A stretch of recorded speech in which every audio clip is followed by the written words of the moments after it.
Terima kasih saudara, Anda masih bersama kami di Kompas Petang, saya Cynthia Rompas.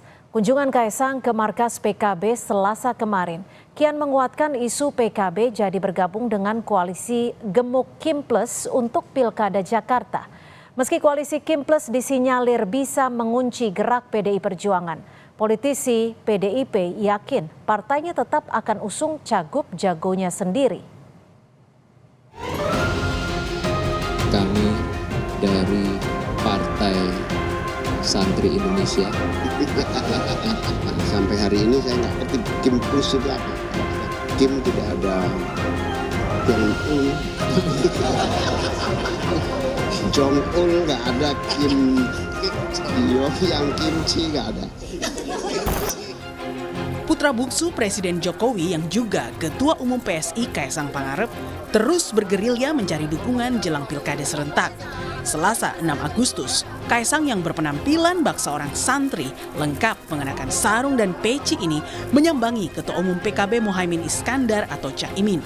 Kaisang coba merayu PKB untuk berkolaborasi di pilkada, terutama di Jakarta dan Jawa Tengah. Kaisang yang mengaku siap hadapi Anies dan Ridwan Kamil di Pilgub Jakarta sempat melempar guyonan dengan memplesetkan PSI menjadi Partai Santri Indonesia. Kami dari Partai Santri Indonesia, karena kami hari ini sarungan semua. Ketika ada permintaan dari masyarakat, terkhusus DKI, saya siap melawan Pak Anies Baswedan, saya pun juga siap untuk melawan Pak Ridwan Kamil. Menanggapi soal potensi PKB bergabung dengan Koalisi Indonesia Maju Plus atau Kim Plus di Jakarta, Caimin justru menyebut usai Pilpres, Kim tak ada lagi. Caimin bahkan melempar guyonan soal Kim Plus dengan menyinggung soal Kim Jong-un hingga kimchi. Nah, sampai hari ini saya nggak ngerti Kim Plus itu apa. Kalau sudah pilkada itu ya sudah semua pihak sama. Tidak ada Kim, tidak ada Jong-un. Tidak ada Jong-ul, nggak ada Kim yang kimchi, nggak ada.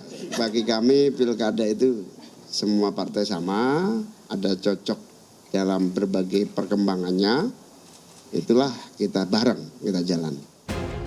Sementara itu, Partai Gerindra selaku Komando Kim Plus mengaku dalam waktu dekat akan mengumumkan calon wakil untuk mendampingi Ridwan Kamil di Jakarta.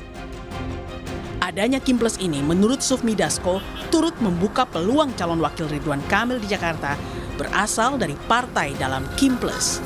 Ya, saya kan ngomong kemarin bahwa ada Kim Plus. Tentunya kalau ada Kim Plus yang bareng di Pilkada DKI, tentunya kemungkinan untuk mendapatkan wakil dari partai koalisi yang sekarang, itu Kim Plus itu tentunya ada. Nah, siapa yang kemudian nanti akan dipilih untuk mendampingi Pak Ridwan Kamil, kita tunggu aja, ya mungkin waktunya tidak terlalu lama, sudah bisa disampaikan ke publik. Di sisi lain, Ketua DPP PDI Perjuangan Said Abdullah mengatakan partainya tak terpengaruh untuk ikut bergabung dengan Koalisi Indonesia Maju Kim Plus. Khusus Pilkada Jakarta, Said mengaku masih berkomunikasi dengan partai lain untuk menggodok nama calon gubernurnya sendiri. Insya Allah PDI Perjuangan akan mengeluarkan calon sendiri sebatas kemampuan yang akan dilakukan. Pilkada DKI, Pilkada Jabar, dan Pilkada Jawa Jateng dan Jawa Timur.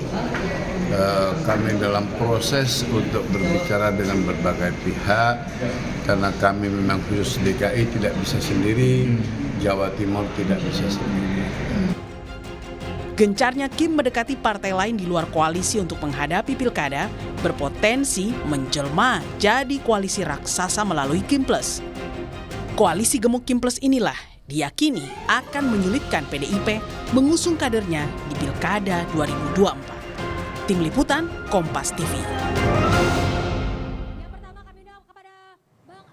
Kehadiran Kim sebagai motor pendukung RK membuat banyak partai berpotensi masuk ke dalam koalisi gemuk Kim Plus, seperti Nasdem, PKS, dan PKB. Kondisi ini berpotensi membuat Anies Baswedan terancam kehilangan dukungan partai di Pilgub Jakarta, sekaligus memunculkan isu skenario RK melawan kotak kosong. Lantas beranikah PDI Perjuangan mengusung Anies demi hindari kotak kosong di Pilgub Jakarta? Kita akan bahas bersama politisi PDI Perjuangan Deddy Sitorus dan juga jubir dari PKS Muhammad Khalid serta Direktur Eksekutif Poltreking Mas Hanta Yuda. Selamat petang Mas Hanta, Bang Deddy, Selamat Mas petang, Khalid. Cynthia, Selamat petang semua. Bang Deddy, Mas Khalid. Salam, Bro. Terima kasih sudah bergabung bersama kami di Kompas Petang. Bang Deddy, ini kalau lihat perkembangan sampai hari ini nih, PKB kemarin sudah didatangi oleh PSI. Sekarang tinggal PDIP dan PKS yang setidaknya paling memungkinkan untuk berkoalisi melawan Kim Plus. Apa ada kemungkinan ke sana PDIP berkoalisi dengan PKS? Ya memang kan petanya ini melawan kotak kosong atau melawan otak kosong kan. Jadi ini yang terjadi di DKI kalau menurut saya. Dan ini memang agak sulit kita ketika ada agenda-agenda tersembunyi penguasa, pasti jadi agak ribet ini. Kalau realitanya kan PDI Perjuangan tidak bisa maju sendiri di Pilkada DKI. Kita butuh teman, dan sejauh ini kita berupaya membangun komunikasi dengan PKB. Maka tidak mengherankan kemudian Kaesang pergi ke PKB sebagai partai santri, kan kira-kira gitu nih. Tentu agendanya ya tidak lain tidak bukan bagaimana supaya bisa merebut PKB. Kalau bagi kami di PDI Perjuangan, kami melihat bahwa Jakarta ini adalah sebuah daerah yang sangat penting sebagai mercusuar peradaban politik kita. Tentu kami tidak berharap kotak kosong yang terjadi di DKI Jakarta, karena itu akan memberikan legitimasi, akan memberikan presiden yang buruk dalam perkembangan demokrasi kita ke depan. Ya. Nah, kalau PDI Perjuangan tentu akan berusaha untuk menjalin komunikasi dengan pihak manapun yang belum membuat keputusan yang bersifat final and binding ya, soal akan maju dengan calon yang mana. Tetapi kan ya, isu yang kita dengar-dengar ini kan beragam-ragam ini kan, misalnya Pak Anies tidak akan maju nih, kan kira-kira seperti itu nih, ada isu rumor di publik kan kira-kira begitu. Bahwa Pak Ridwan Kamil akan maju dengan kotak kosong karena ini kan beberapa analis sudah menyebutkan ada kemungkinan besarnya PDIP yang paling memungkinkan dengan PKS setelah PKB bertemu dengan Mas Kaesang kemarin. Ada nggak kemungkinan ke situ? Ya kalau kemungkinan itu mungkin bisa ditanyakan dengan PKS ya. Tapi kan namanya negosiasi itu kan harus all parties, itu kan memang harus pada ada kesetaraan gitu kan. Nah, dalam konteks itu mungkin komunikasi masih terus harus kita lanjutkan dengan PKS. Gitu. Tapi sudah komunikasi dengan PKS. Kalau belum, mumpung ada Mas Khalid nih. Ya omong-omong begitu kan harus di rapat setengah kamar, Mbak. Nggak bisa di depan publik begini, Pak. Saya kira itu terlalu berlebihan lah kalau kita ngomong hal-hal yang sangat spesifik. Karena kerjasama politik itu kan memerlukan diskusi yang mendalam tentang banyak hal. Bukan cuma tentang nama gitu. Karena tentu ada banyak kepentingan yang terkait, ada banyak trade-off, ada banyak kompromi kan seperti itu, Mbak. Baik, gimana Mas Khalid? Ini kan waktu sudah semakin dekat, belum deal-deal, apa sudah mulai ada pendekatan dengan PDIP? Iya, saya kira kalau spiritnya kita sama ya, kita ingin kualitas demokrasi semakin bagus, dan kalau porosnya semakin banyak semakin bagus juga sebenarnya, karena pilihan masyarakat, warga Jakarta akan semakin beragam. Itu adalah idealita keinginan kita semua. Saya yakin setiap partai politik menginginkan kader terbaiknya untuk berkontestasi dalam pilkada. Sebenarnya kalau kita lihat keputusan dari Partai Keadilan Sejahtera sebagai partai pemenang yang mendapatkan mandat dari warga Jakarta tertinggi untuk pemilu 2024, kami memutuskan pada prinsipnya adalah PKS ingin kadernya menjadi calon gubernur atau calon wakil gubernur di Pilkada Jakarta nanti. Jadi itu adalah poin besarnya. Kemudian PKS memutuskan dengan melihat konstelasi yang ada, kami memutuskan bahwa kita ingin mengusung pasangan Anies Sohibul Iman atau pasangan aman sebagai kandidat yang kita usung. Namun demikian memang prosesnya tidak mudah karena sejak 25 Juni kita deklarasikan, sampai kemarin kita juga memberikan deadline juga kepada Mas Anies, kita kan baru mempunyai 18 kursi. Kita kurang 4 kursi lagi nih. Ya. Jadi PKS pun walaupun partai pemenang, kita belum bisa menggenapi persyaratan untuk maju sendiri. Kita masih membutuhkan tambahan 4 kursi. Dan kami juga sudah sampaikan kepada Mas Anies sebagai kandidat yang kita usung, ya, kita memiliki wakil yang kita ajukan Bapak Sohibul Iman, pasangan aman ini, agar digenapi 4 kursi ini sampai pada tanggal 4 Agustus kemarin, ya. Kepada Mas Anies kita meminta untuk segera menggenapi tiket tersebut. Dan ini hal yang sangat wajar sekali. Karena setiap kandidat yang ingin maju dalam pilkada, kita ada sekitar 500 lebih pilkada. Kandidat-kandidat yang ingin berkompetisi di pilkada, mereka harus melakukan komunikasi politik ke semua pihak. Untuk apa?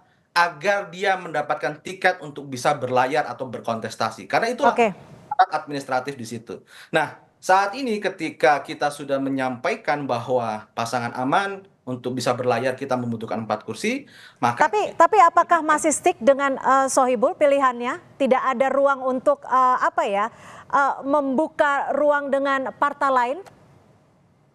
Ya, sampai detik ini keputusan itu masih tetap kita pegang ya, karena tapi kan tetap kurang nih Pak kursinya. Betul. Itulah kenapa kita menugaskan kepada Mas Anies sebagai kandidat untuk bisa memastikan komunikasi politik kepada partai-partai yang lainnya.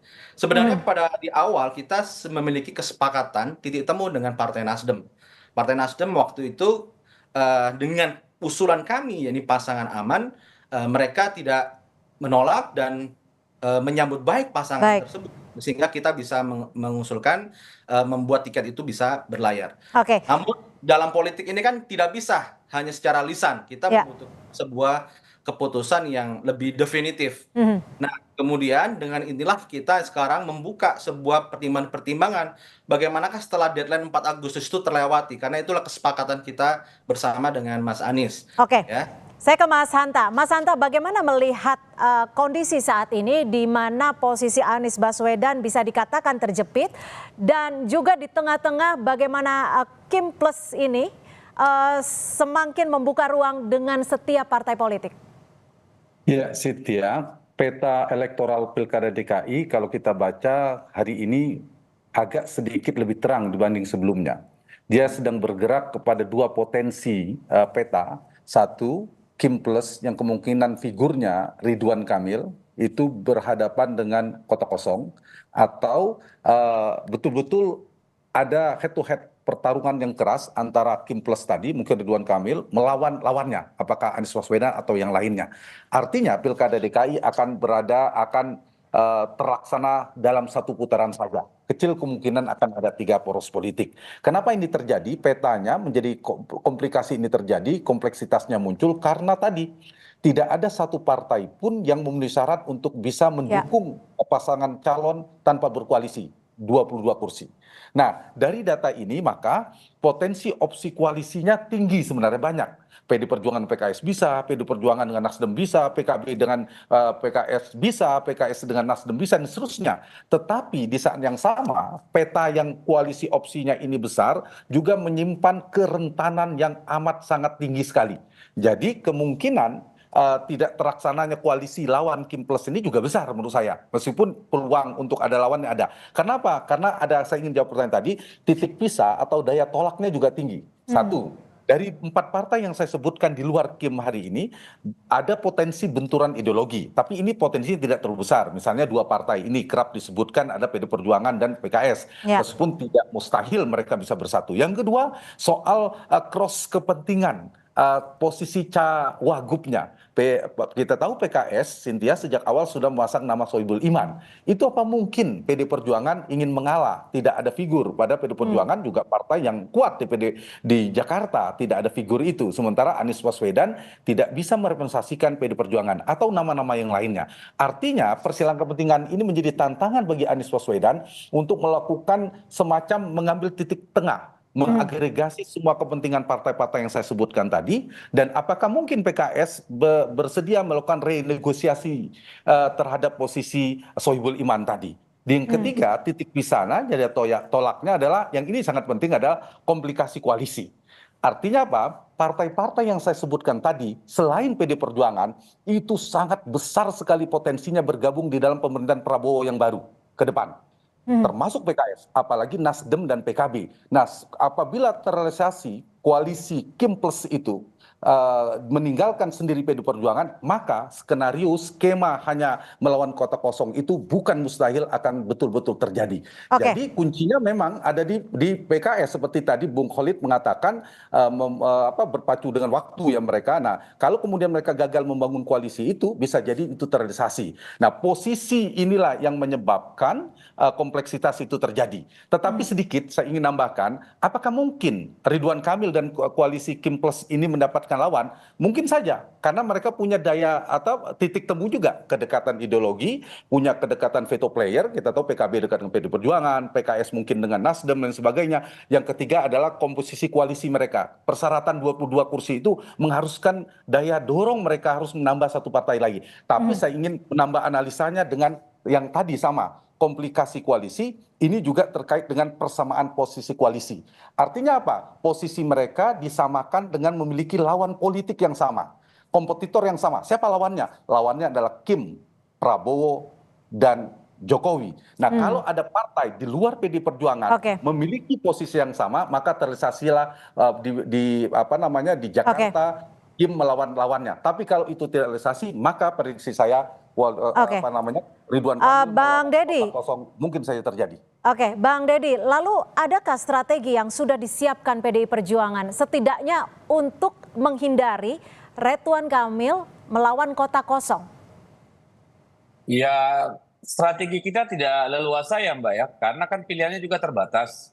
Either dengan PKB atau ya sejauh mana kita bisa bernegosiasi dengan PKS, karena PKS kan sudah mengajukan nama pasangan calon gubernur dan wakil gubernur. Jadi memang kita tidak dalam posisi yang leluasa untuk melakukan manuver-manuver politik gitu.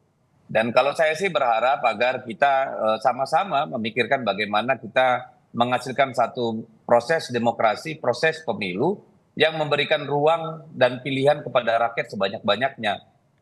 Sangat menyedihkan kalau untuk DKI itu terjadi kota kosong gitu. Karena apa? Kalau kota kosong ini dibiasakan, pertama kita rugi secara anggaran. Ngapain biaya pemilu gede-gede kalau kota kosong?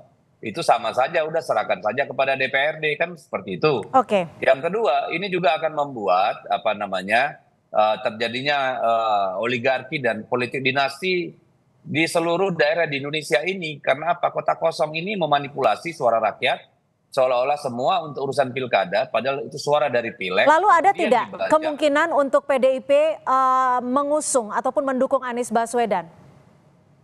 Kalau soal mendukung Anies Baswedan, saya kira kan tadi saya sudah sebut Mbak, ya, bahwa pilihan itu agak terbatas. Karena apa? Anies Baswedan itu kan diusulkan dengan pasangan calon yang sudah lengkap gitu. Jadi saya kira ya nanti kita lihat apakah ada ruang untuk memecah kebekuan ini atau tidak gitu. Saya kira proses itu masih ada waktu untuk kita bicarakan. Tapi saya lanjut yang tadi Mbak, ini penting banget bagi saya. Karena apa? Kebiasaan kota kosong ini sangat berbahaya buat demokrasi kita Mbak. Bayangkan kalau kota kosong terjadi daerah, maka kita selalu punya pemimpin yang punya uang, bukan punya kemampuan gitu loh. Kota kosong itu bisa jadi sama dengan otak kosong kalau menurut saya gitu. Bagaimanapun demokrasi ini harus sehat, harus memberikan opsi-opsi. Karena tidak memberikan opsi-opsi, kita kembalikan saja ke DPR dan DPRD. Tidak usah buang duit puluhan ratusan triliun untuk pemilu gitu Mbak.